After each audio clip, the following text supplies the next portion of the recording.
بسم الله الرحمن الرحيم.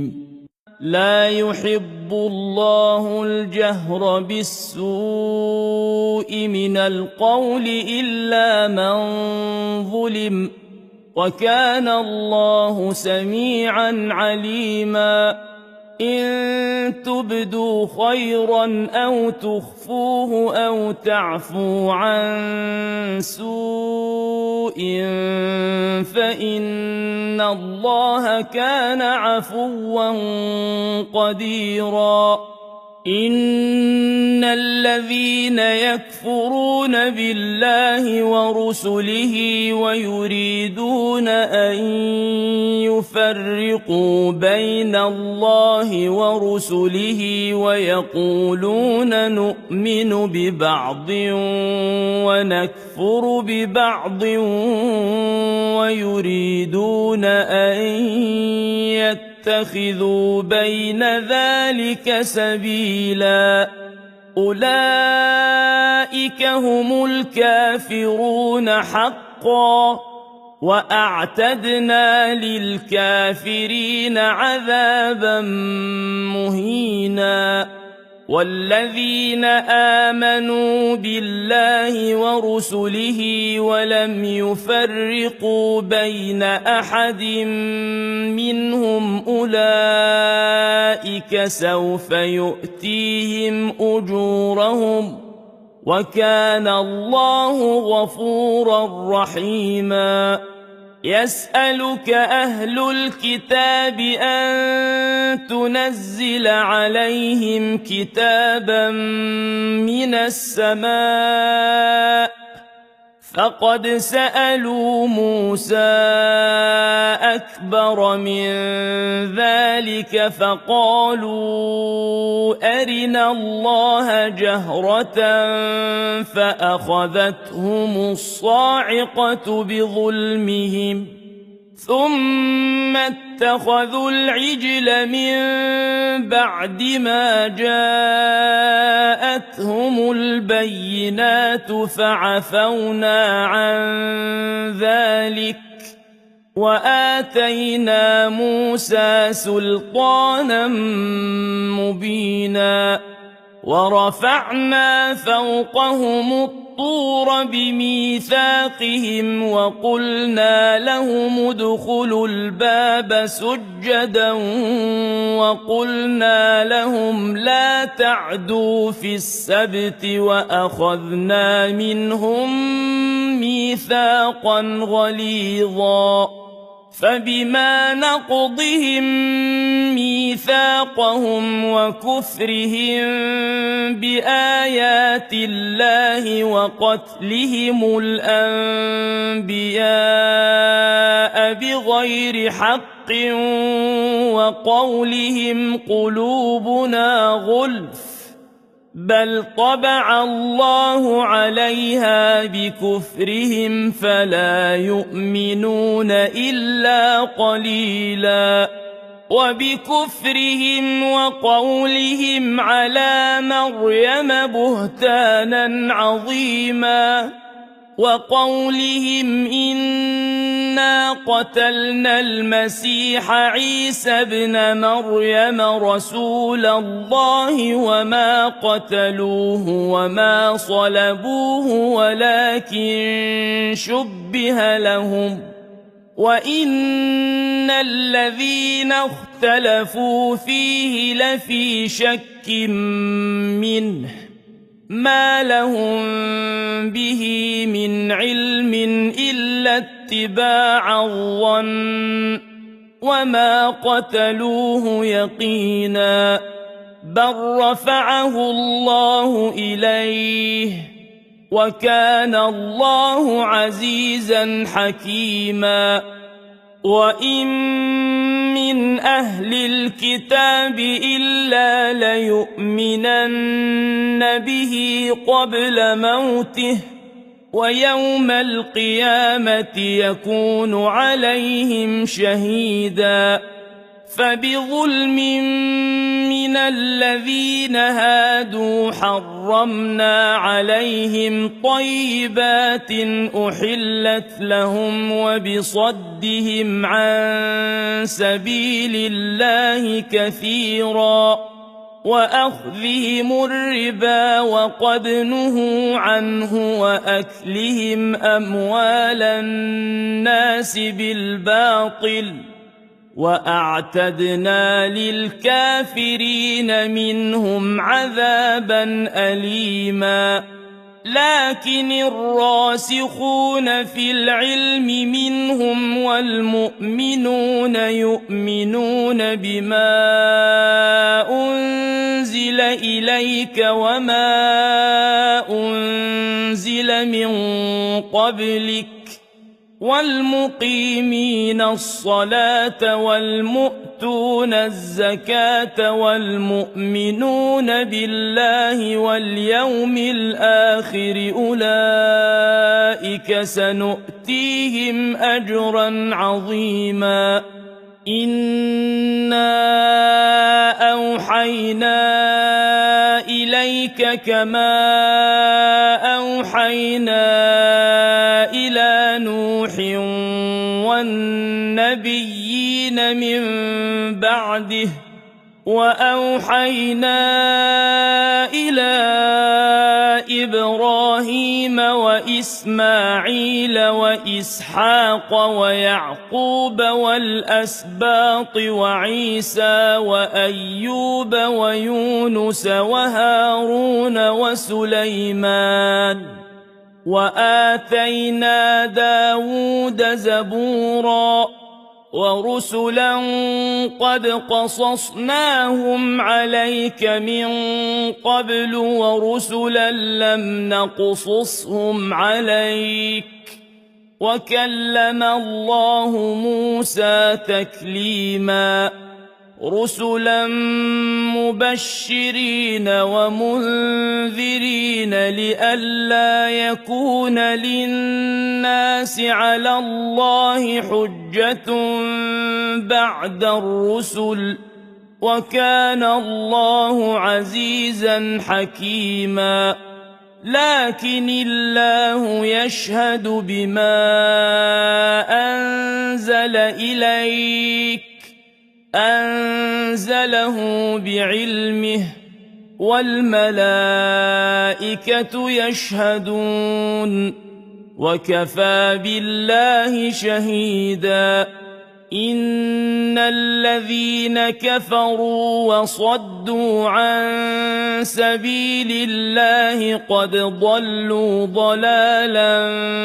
بعيدا إن الذين كفروا وظلموا لم يكن الله ليغفر لهم ولا ليهديهم طريقا إلا طريق جهنم خالدين فيها أبدا وكان ذلك على الله يسيرا يا أيها الناس قد جاءكم الرسول بالحق من ربكم فآمنوا خيرا لكم وإن تكفروا فإن لله ما في السماوات والأرض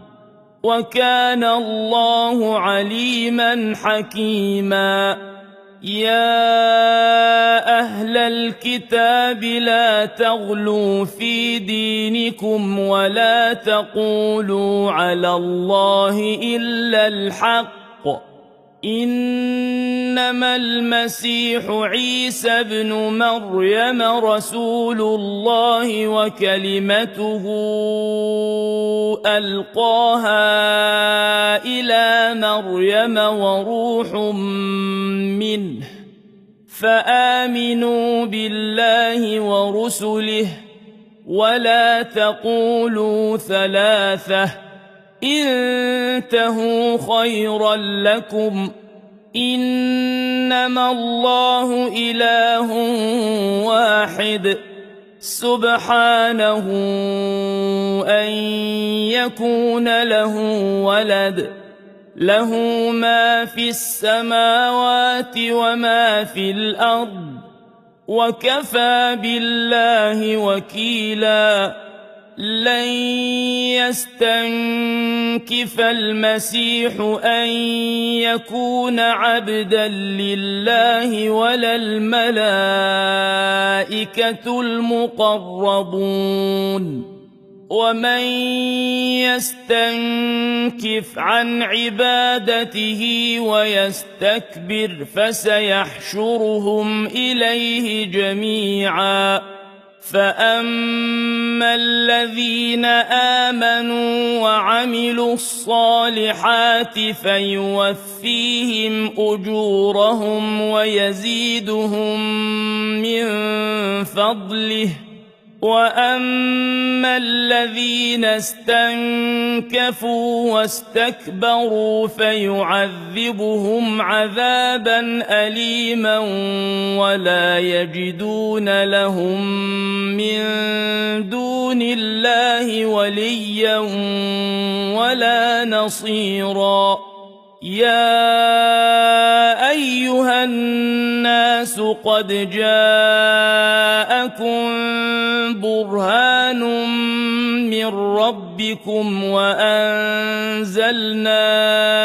إليكم نورا مبينا فأما الذين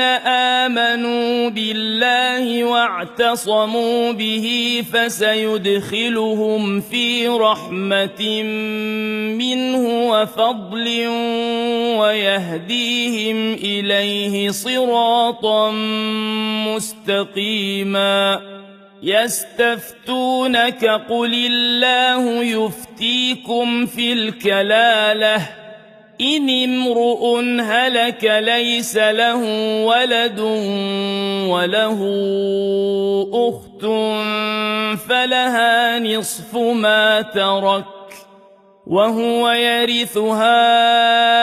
إن لم يكن لها ولد فإن كانتا اثنتين فلهما الثلثان مما ترك وإن كانوا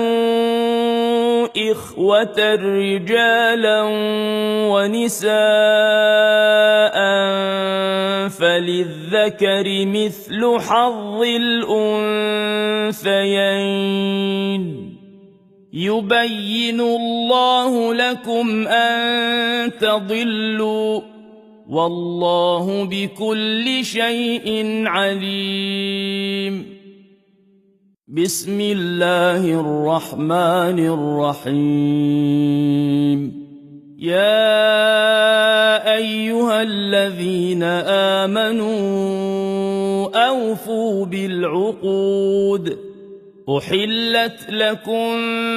بهيمة الأنعام إلا ما يتلى عليكم غير محل الصيد وأنتم حرم إن الله يحكم ما يريد يا أيها الذين آمنوا لا تحلوا شعائر الله ولا الشهر الحرام ولا الهدي ولا القلائد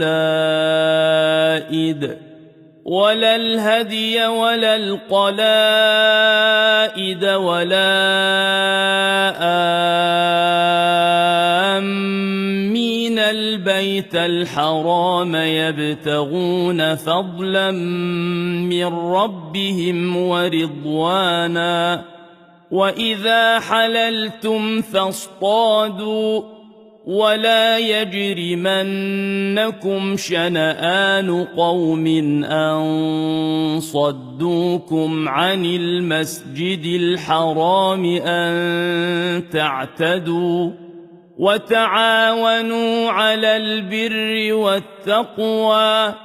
ولا تعاونوا على الإثم والعدوان واتقوا الله إن الله شديد العقاب. حرمت عليكم الميتة والدم ولحم الخنزير وما أهل لغير الله به والمنخنقة والموقوذة والمتردية والنطيحة وما أكل السبع إلا ما ذكيتم وما ذبح على النصب وأن تستقسموا بالأزلام ذلكم فسق. اليوم يئس الذين كفروا من دينكم فلا تخشوهم واخشون.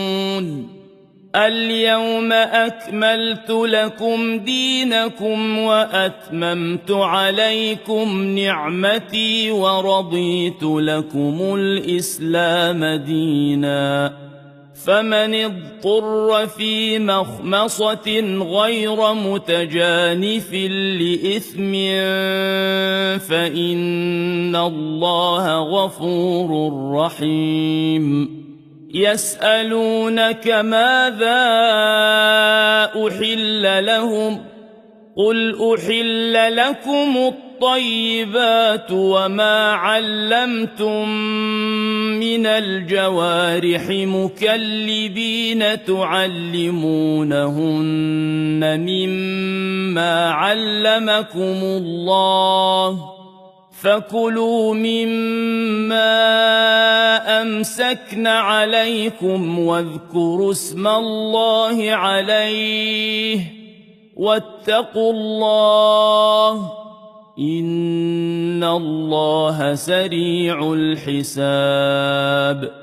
اليوم أحل لكم الطيبات وطعام الذين أوتوا الكتاب حل لكم وطعامكم حل لهم والمحصنات من المؤمنات والمحصنات من الذين أوتوا الكتاب من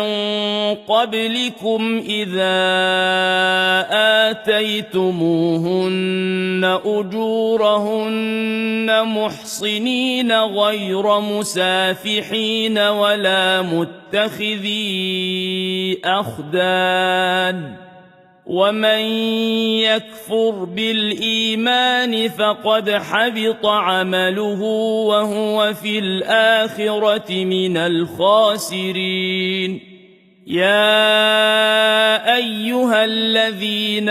آمنوا إذا قمتم إلى الصلاة فاغسلوا وجوهكم وأيديكم إلى المرافق وامسحوا برؤوسكم وأرجلكم إلى الكعبين وإن كنتم جنبا فاطهروا وإن كنتم مرضى أو على سفر أو جاء أحد منكم من الغائط أو لامستم النساء فلم تجدوا ماء فتيمموا صعيدا طيبا فامسحوا بوجوهكم وأيديكم منه ما يريد الله ليجعل عليكم من حرج ولكن يريد ليطهركم وليتم نعمته عليكم لعلكم تشكرون. واذكروا نعمة الله عليكم وميثاقه الذي واثقكم به إذ قلتم سمعنا وأطعنا واتقوا الله إن الله عليم بذات الصدور يا أيها الذين آمنوا كونوا قوامين لله شهداء بالقسط ولا يجرمنكم شنآن قوم على ألا تعدلوا اعدلوا هو أقرب للتقوى واتقوا الله إن الله خبير بما تعملون وعد الله الذين آمنوا وعملوا الصالحات لهم مغفرة وأجر عظيم والذين كفروا وكذبوا بآياتنا أولئك أصحاب الجحيم يا أيها الذين آمنوا اذكروا نعمة الله عليكم إذ هم قوم أن يبسطوا إليكم أيديهم فكف أيديهم عنكم واتقوا الله وعلى الله فليتوكل المؤمنون ولقد أخذ الله ميثاق بني إسرائيل وبعثنا منهم 12 نقيبا وقال الله إني معكم لئن أقمتم الصلاة وآتيتم الزكاة وآمنتم برسلي وعزرتموهم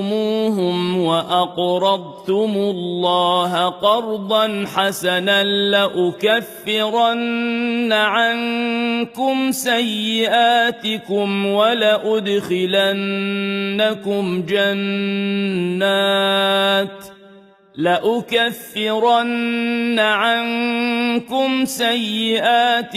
ولأدخلنكم جنات تجري من تحتها الأنهار فمن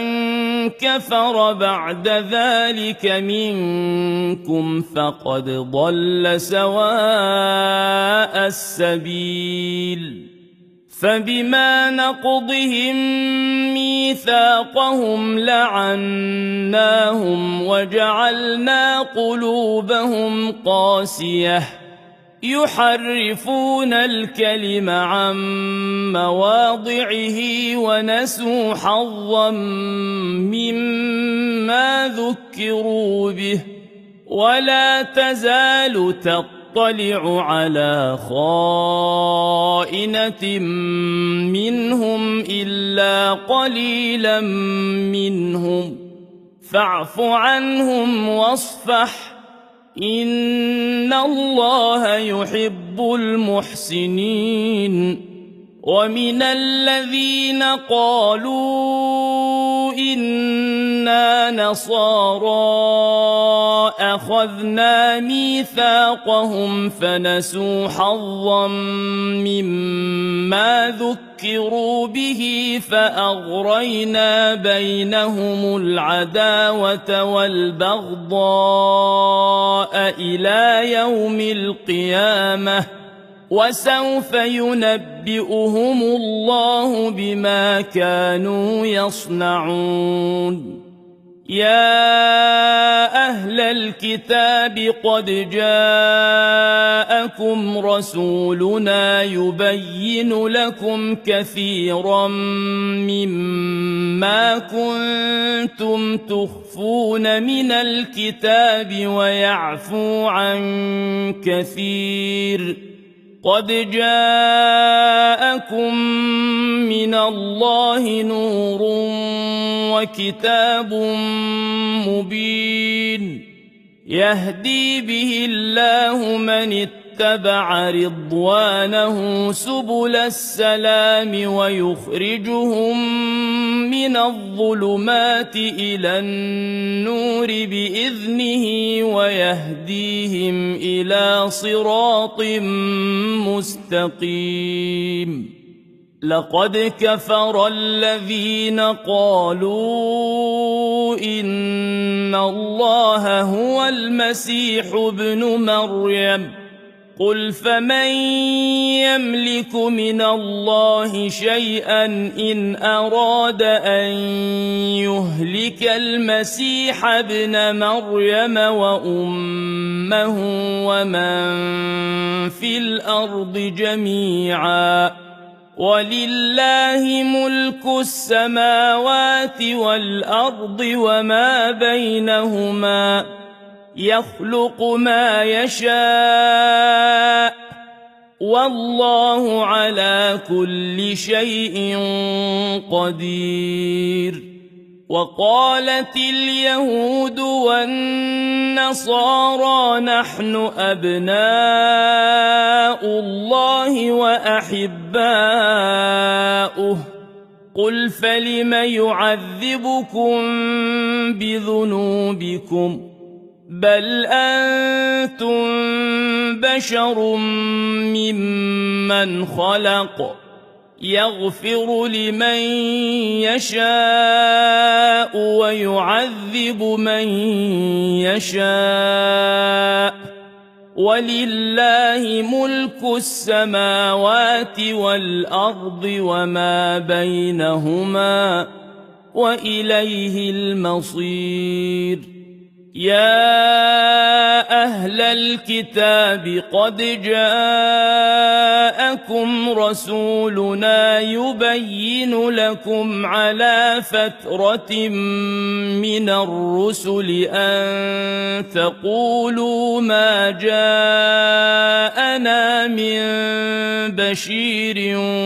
ولا نذير فقد جاءكم بشير ونذير والله على كل شيء قدير وإذ قال موسى لقومه يا قوم اذكروا نعمة الله عليكم إذ جعل فيكم أنبياء وجعلكم ملوكا وآتاكم ما لم يؤت أحدا من العالمين يا قوم ادخلوا الأرض المقدسة التي كتب الله لكم ولا ترتدوا على أدباركم فتنقلبوا خاسرين قالوا يا موسى إن فيها قوما جبارين وإنا لن ندخلها حتى يخرجوا منها فإن يخرجوا منها فإنا داخلون قال رجلان من الذين يخافون أنعم الله عليهم ادخلوا عليهم الباب فإذا دخلتموه فإنكم غالبون وعلى الله فتوكلوا إن كنتم مؤمنين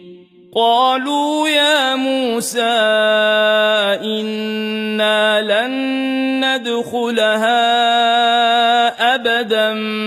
ما داموا فيها فاذهب أنت وربك فقاتلا إنا هاهنا قاعدون قال رب إني لا أملك إلا نفسي وأخي فافرق بيننا وبين القوم الفاسقين قال فإنها محرمة عليهم 40 سنة يتيهون في الأرض فلا تأس على القوم الفاسقين واتل عليهم نبأ ابني آدم بالحق إذ قربا قربانا فتقبل من أحدهما ولم يتقبل من الآخر قال لأقتلنك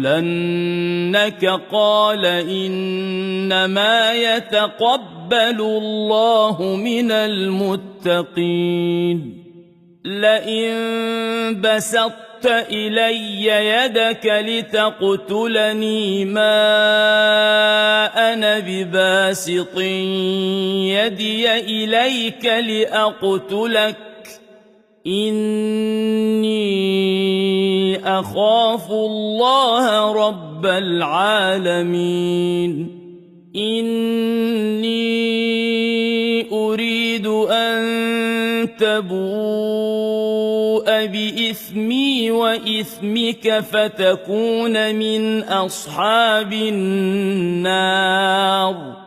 وذلك جزاء الظالمين فطوعت له نفسه قتل أخيه فقتله فأصبح من الخاسرين فبعث الله غرابا يبحث في الأرض ليريه كيف يواري سوءة أخيه قال يا ويلتى أعجزت أن أكون مثل هذا الغراب فأواري سوءة أخي فأصبح من النادمين من أجل ذلك كتبنا على بني إسرائيل أنه من قتل نفسا بغير نفس أو فساد في الأرض فكأنما قتل الناس جميعا ومن أحياها فكأنما أحيا الناس جميعا ولقد جاءتهم رسلنا بالبينات ثم إن كثيرا منهم بعد ذلك في الأرض لمسرفون إنما جزاء الذين يحاربون الله ورسوله ويسعون في الأرض فسادا أن يقتلوا أو يصلبوا أو تقطع أيديهم وأرجلهم من خلاف أو ينفوا من الأرض ذلك لهم خزي في الدنيا ولهم في الآخرة عذاب عظيم إلا الذين تابوا من قبل أن تقدروا عليهم فاعلموا أن الله غفور رحيم يا أيها الذين آمنوا اتقوا الله وابتغوا إليه الوسيلة وجاهدوا في سبيله لعلكم تفلحون إن الذين كفروا لو أن لهم ما في الأرض جميعا ومثله معه ليفتدوا به من عذاب يوم القيامة ما تقبل منهم ولهم عذاب أليم يريدون أن يخرجوا من النار وما هم بخارجين منها ولهم عذاب مقيم والسارق والسارقة فاقطعوا أيديهما جزاء بما كسبا نكالا من الله والله عزيز حكيم فمن تاب من بعد ظلمه وأصلح فإن الله يتوب عليه إن الله غفور رحيم ألم تعلم أن الله له ملك السماوات والأرض يعذب من يشاء ويغفر لمن يشاء والله على كل شيء قدير يا أيها الرسول لا يحزنك الذين يسارعون في الكفر من الذين قالوا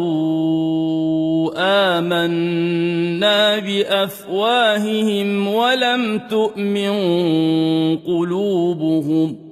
ومن الذين هادوا سماعون للكذب سماعون لقوم آخرين لم يأتوك يحرفون الكلم من بعد مواضعه يقولون إن أوتيتم هذا فخذوه وإن لم تؤتوه فاحذروا ومن يرد الله فتنته فلن تملك له من الله شيئا أولئك الذين لم يرد الله أن يطهر قلوبهم لهم في الدنيا خزي ولهم في الآخرة عذاب عظيم سماعون للكذب أكالون للسحت فإن جاءوك فاحكم بينهم أو أعرض عنهم وإن تعرض عنهم فلن يضروك شيئا وإن حكمت فاحكم بينهم بالقسط إن الله يحب المقسطين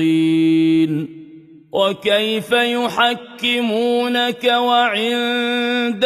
التوراة فيها حكم الله ثم يتولون من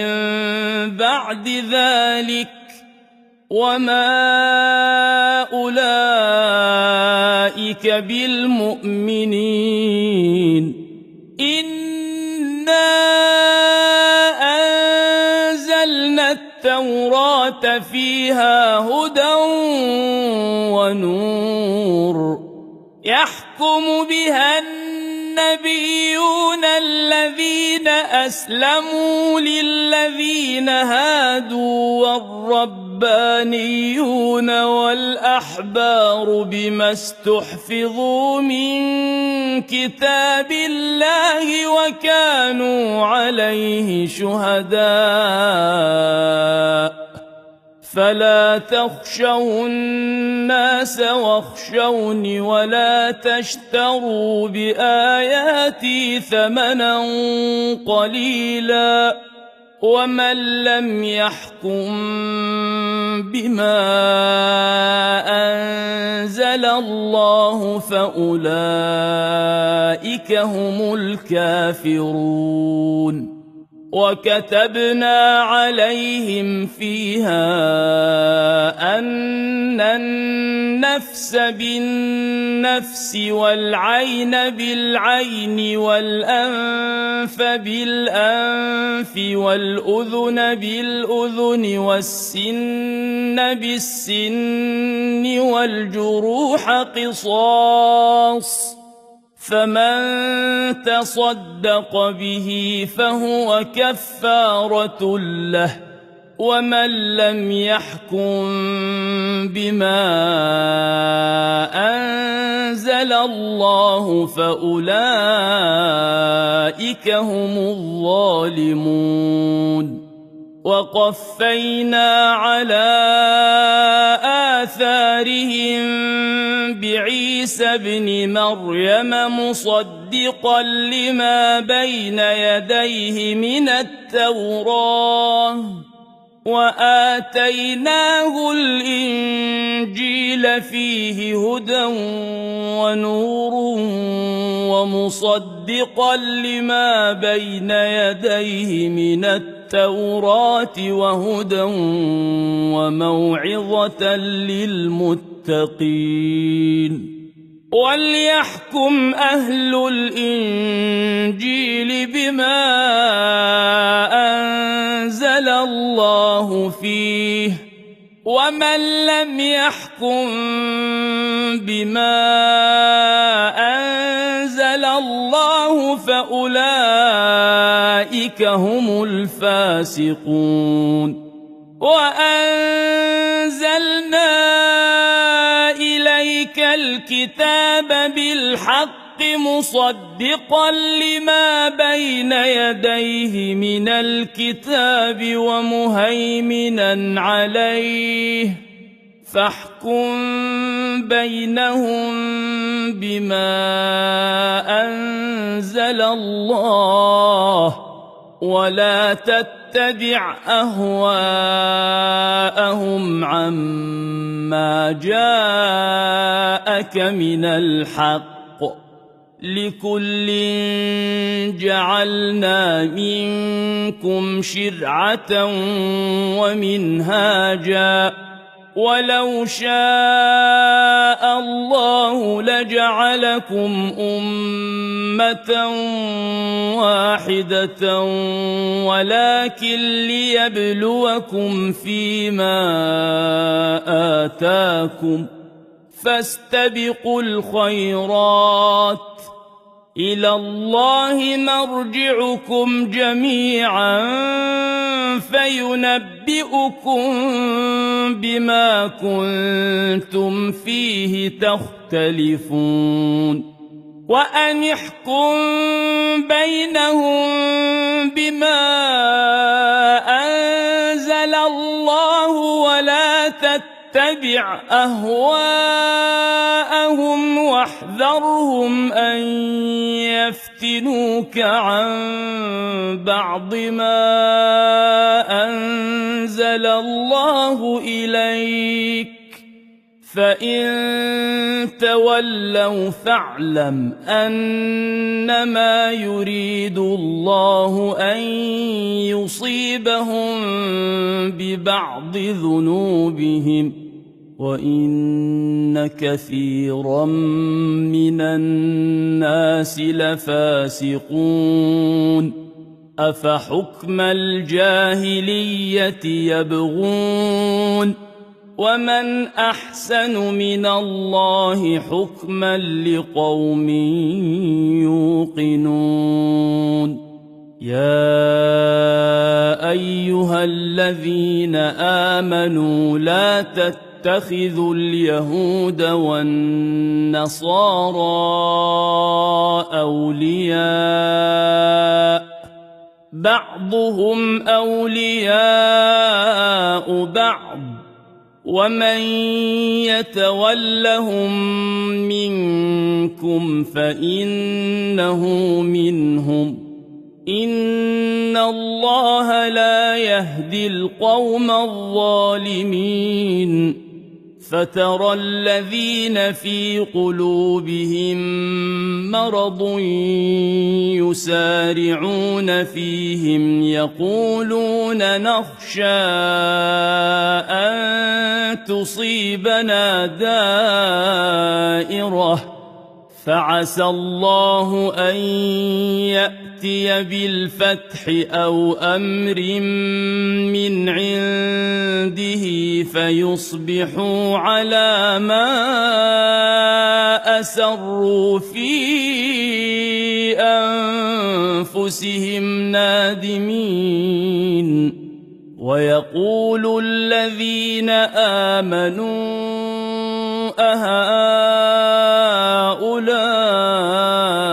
الذين أقسموا بالله جهد أيمانهم إنهم لمعكم حبطت أعمالهم فأصبحوا خاسرين يا أيها الذين آمنوا من يرتد منكم عن دينه فسوف يأتي الله بقوم يحبهم ويحبونه أذلة على المؤمنين أعزة على الكافرين يجاهدون في سبيل الله ولا يخافون لومة لائم ذلك فضل الله يؤتيه من يشاء والله واسع عليم إنما وليكم الله ورسوله والذين آمنوا الذين يقيمون الصلاة ويؤتون الزكاة وهم راكعون ومن يتول الله ورسوله والذين آمنوا فإن حزب الله هم الغالبون يا أيها الذين آمنوا لا تتخذوا الذين اتخذوا دينكم هزوا ولعبا من الذين أوتوا الكتاب من قبلكم والكفار أولياء واتقوا الله إن كنتم مؤمنين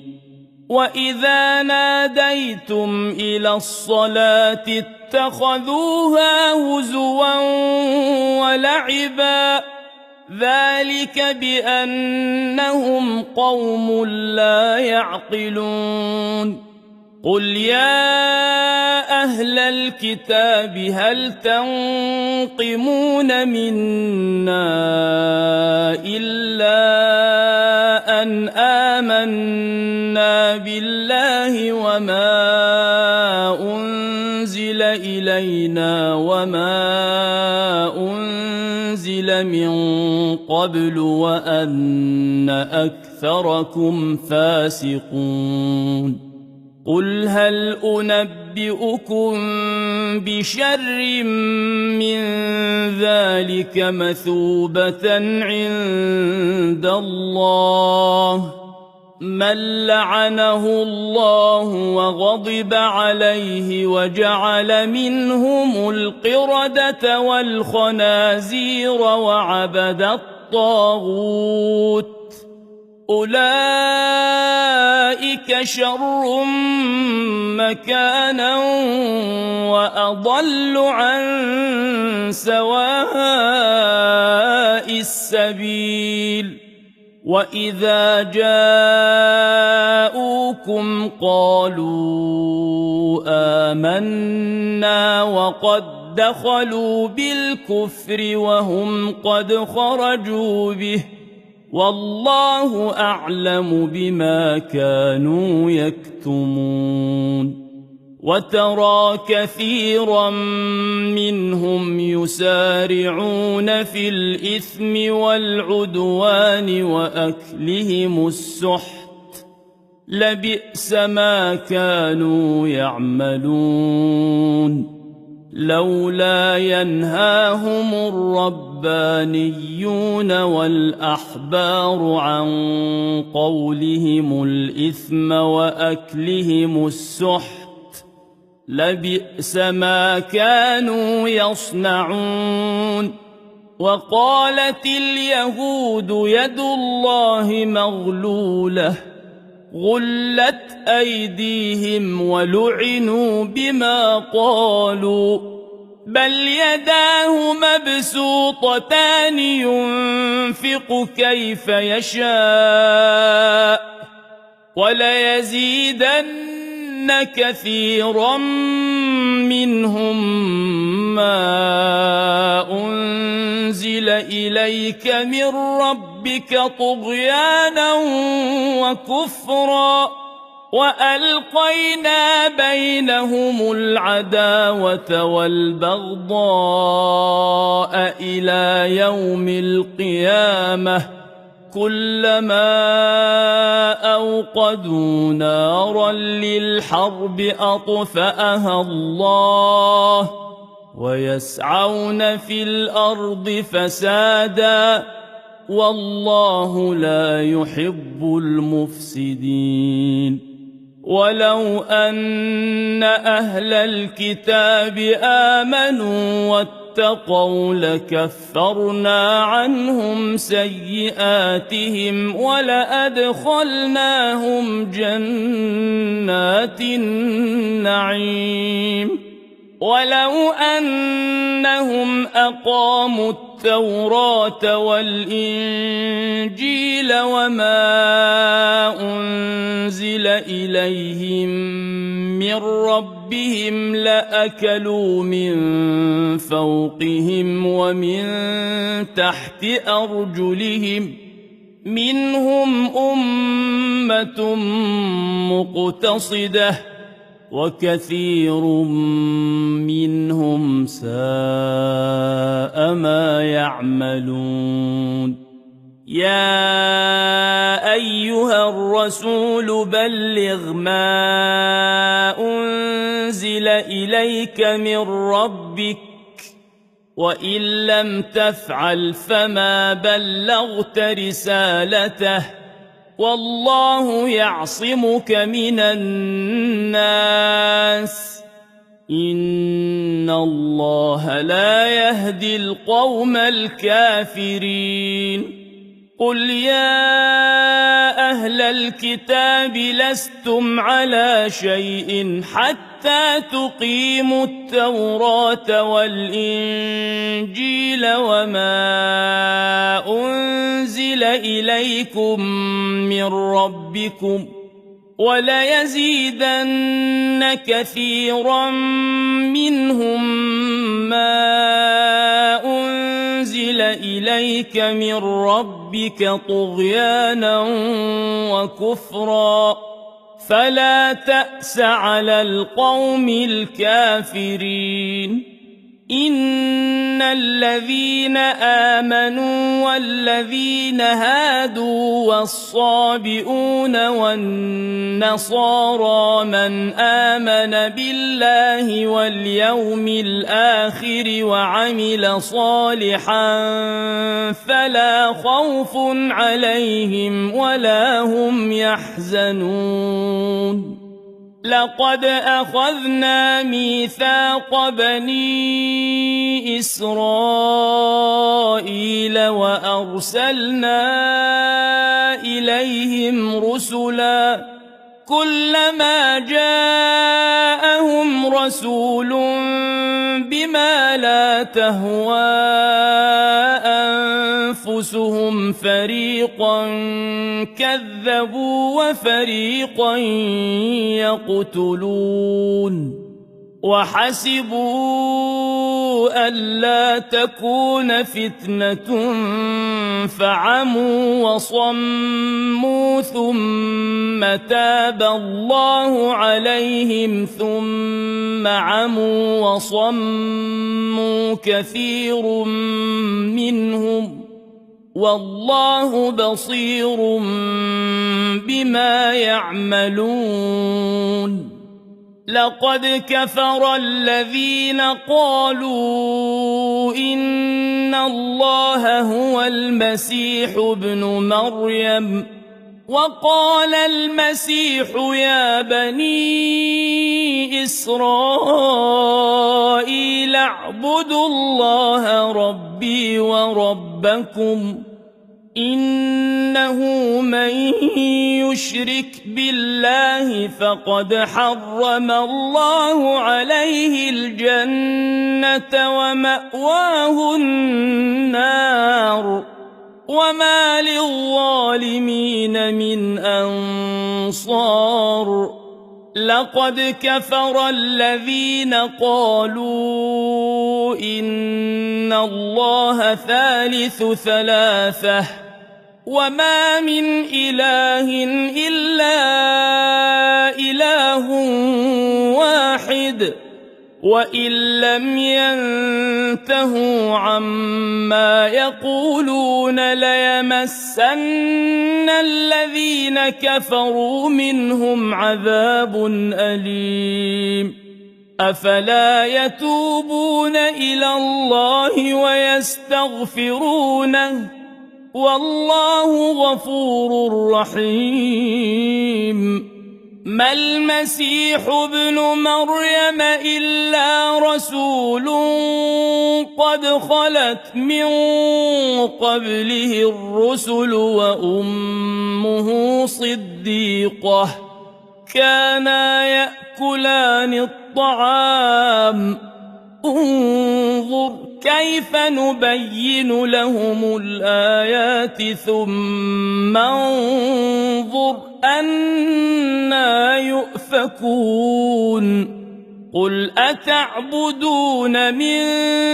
دون الله ما لا يملك لكم ضرا ولا نفعا والله هو السميع العليم. قل يا أهل الكتاب لا تغلوا في دينكم غير الحق ولا تتبعوا أهواء قوم قد ضلوا من قبل وأضلوا كثيرا وضلوا عن سواء السبيل. لعن الذين كفروا من بني إسرائيل على لسان داود وعيسى بن مريم ذلك بما عصوا وكانوا يعتدون. كانوا لا يتناهون عن منكر فعلوه لبئس ما كانوا يفعلون. ترى كثيرا منهم يتولون الذين كفروا لبئس ما قدمت لهم أنفسهم أن سخط الله عليهم وفي العذاب هم خالدون. ولو كانوا يؤمنون بالله والنبي وما أنزل إليه ما اتخذوهم أولياء ولكن كثيرا منهم فاسقون.